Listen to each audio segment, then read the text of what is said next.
नमस्कार दोस्तों, मेरा नाम है आशीष। अगर आप मेरी आज वीडियो देखने आए हैं तो आप में से बहुत सारे लोग ये सोचते होंगे कि क्रेडिट कार्ड्स और चार्ज कार्ड्स में डिफरेंस क्या होता है। जबकि क्रेडिट कार्ड्स भी चार्ज कार्ड्स की तरह काम करते हैं और चार्ज कार्ड्स भी क्रेडिट कार्ड्स की तरह काम करते हैं, तो फिर इसमें अलग अलग नाम क्यों दिया गया है। इस वीडियो में आज मैं आपको यही बताने वाला हूं, तो मेरे साथ अंत तक बने रहिए, इसमें ज़्यादा समय नहीं लगेगा। दोस्तों, सबसे पहले चार्ज कार्ड और क्रेडिट कार्ड प्रोवाइड कौन करता है, मतलब कि कौन से बैंक से अलॉट करते हैं, कौन से नहीं करते। तो इसमें चार्ज कार्ड जो है वो सिर्फ और सिर्फ अमेरिकन एक्सप्रेस ही अलॉट करता है पूरी दुनिया में, जबकि क्रेडिट कार्ड्स के लिए ऑलमोस्ट सारे बैंक्स ही प्रोवाइड करते हैं, जिसमें आजकल पेटीएम ने भी प्रोवाइड करना शुरू कर दिया है सिटी बैंक के साथ टाई अप करके। तो जस्ट ये एक एग्जाम्पल था आपके लिए, लेकिन चार्ज कार्ड सिर्फ अमेरिकन एक्सप्रेस प्रोवाइड करेगा, जबकि अन्य कार्ड जो क्रेडिट कार्ड्स हैं वो सारे के सारे बैंक्स बाकी प्रोवाइड करते हैं, जैसे कि आपने आईसीआईसीआई बैंक सुना है या एचडीएफसी, एसबीआई, सभी के सभी। तो दोस्तों, सबसे पहला डिफरेंस अभी चार्ज कार्ड और क्रेडिट कार्ड का, जो कि है स्पेंडिंग लिमिट।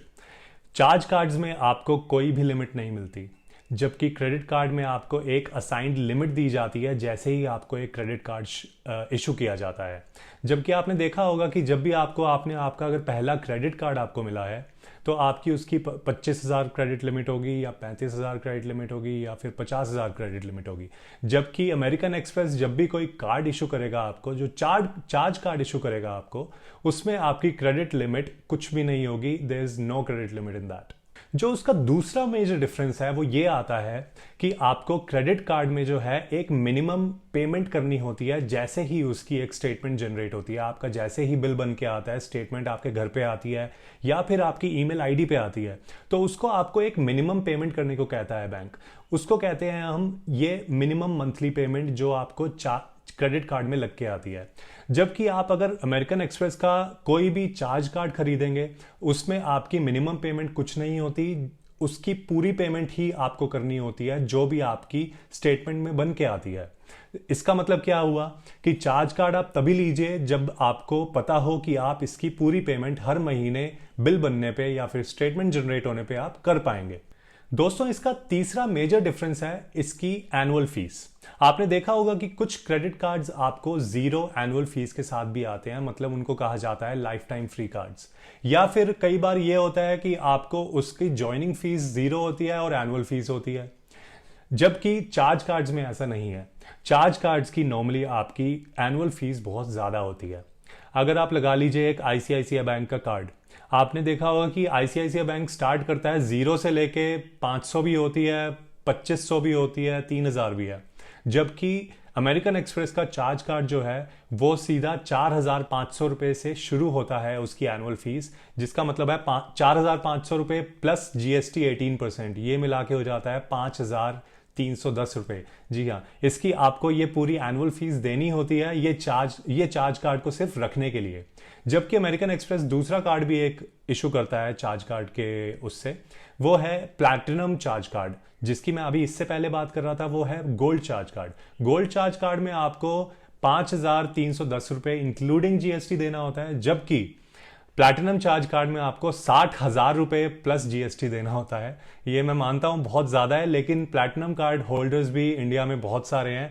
ये ज्यादातर बिजनेसमैन ही होते हैं जिनकी बहुत ज्यादा इनकम होती है। प्लस इसमें जो बेनिफिट्स दिए जाते हैं अमेरिकन एक्सप्रेस के थ्रू, ये बहुत ही सारे अच्छे अच्छे लग्जूरियस बेनिफिट्स दिए जाते हैं, तो उसके लिए भी बिजनेसमैन ये रखना पसंद करते हैं। जबकि जो दूसरे क्रेडिट कार्ड्स हैं, इसमें ज्यादा आपको एनुअल फीस देखने को नहीं मिलती। ज्यादा से ज्यादा आपकी एनुअल फीस 10,000 रुपए प्लस जीएसटी होती है। कोई भी एक क्रेडिट कार्ड आप उठा के देख लीजिए, या फिर अगर मैं गलत भी हूं तो 60,000 क्रेडिट लिमिट, 60,000 एक एनुअल फीस तो किसी की भी नहीं होने वाली। तो चार्ज कार्ड और क्रेडिट कार्ड में यह भी एक बहुत बड़ा डिफरेंस है। दोस्तों, इसका चौथा मेजर डिफरेंस वो ये है कि चार्ज कार्ड के अंदर आपको जो इसकी इंटरेस्ट रेट होती है वो आपको सिर्फ और सिर्फ इंटरेस्ट रेट ही पे करना होता है, लेकिन क्रेडिट कार्ड्स के अंदर आपको interest rate plus late payment fee आपको पे करनी होती है। इसका कैसे एग्जाम्पल है वो ये है, मान लीजिए आपका कोई क्रेडिट कार्ड स्टेटमेंट बन के आई 50,000 रुपए की, तो 50,000 रुपए पे आपने इसकी कोई पेमेंट नहीं करी, तो उसमें आपको बैंक जो है लेट पेमेंट फीस अलग लगाएगा, प्लस उसकी जो आपने पेमेंट नहीं किया है, 50,000 रुपये जो आपको मैंने अभी समझाया, उस पर कुछ ना कुछ परसेंटेज आपको लगा के आपको अगली स्टेटमेंट में दे दिया जाएगा। जिसका मतलब है 50,000 रुपये plus late payment fees plus उसका इंटरेस्ट चार्ज जो आपने पेमेंट नहीं किया। जबकि चार्ज कार्ड्स के अंदर क्या है, चार्ज कार्ड्स के अंदर आपको कोई लेट पेमेंट फीस नहीं मिलेगी, सिर्फ और सिर्फ आपको इसकी इंटरेस्ट रेट पे करना पड़ेगा जो कि रेगुलरली 5% होता है अमेरिकन एक्सप्रेस से।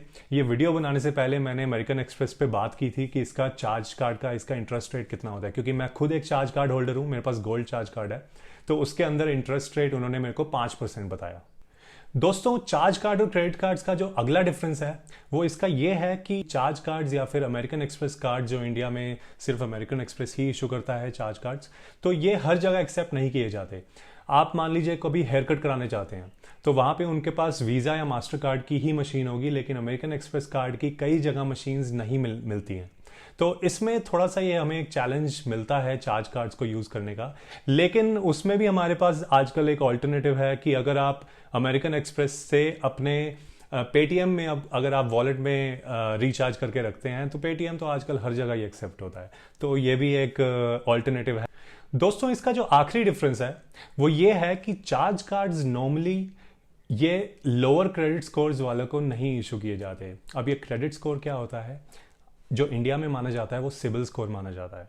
तो जिनका सिबिल स्कोर कम होगा, 750 से कम होगा, उनको चार्ज कार्ड्स टिपिकली नहीं इशू किए जाते, जस्ट बिकॉज अमेरिकन एक्सप्रेस कोई बैंक नहीं है। अमेरिकन एक्सप्रेस सिर्फ और सिर्फ क्रेडिट कार्ड्स इशू करता है, तो इसको आप एज एन एफडी भी नहीं ले सकते। कि कई लोग क्या करते हैं कि अन्य बैंक्स के अंदर वो अपना एक फिक्स डिपॉजिट अकाउंट खुलवाते हैं, मान लीजिए 30,000 रुपए का, फिर बैंक उनको क्रेडिट कार्ड इशू करता है 25,000 रुपए की क्रेडिट लिमिट के साथ। ये आप अमेरिकन एक्सप्रेस के साथ नहीं कर सकते, क्योंकि इनके पास कोई भी बैंक अकाउंट नहीं है, कोई बैंक नहीं है अमेरिकन एक्सप्रेस का इंडिया में। तो ये सिर्फ और सिर्फ क्रेडिट कार्ड्स और चार्ज कार्ड्स ही इशू करते हैं इंडिया में। तो टिपिकली इसके लिए आपको एक बहुत अच्छी अपनी क्रेडिट स्कोर आपको मेंटेन करना जरूरी होता है। तो दोस्तों, आई होप आपको मेरी ये वीडियो पसंद आई होगी। इसमें आपको मैंने चार्ज कार्ड्स और क्रेडिट कार्ड्स में डिफरेंस बताया, लेकिन मेरी अगली वीडियो में मैं आपको अपने गोल्ड चार्ज कार्ड के बारे में बताऊंगा कि मैं इसको किस तरह यूज करता हूं।